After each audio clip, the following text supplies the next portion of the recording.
আখিরে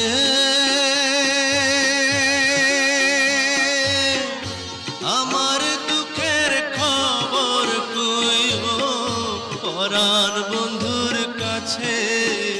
বাতাস রে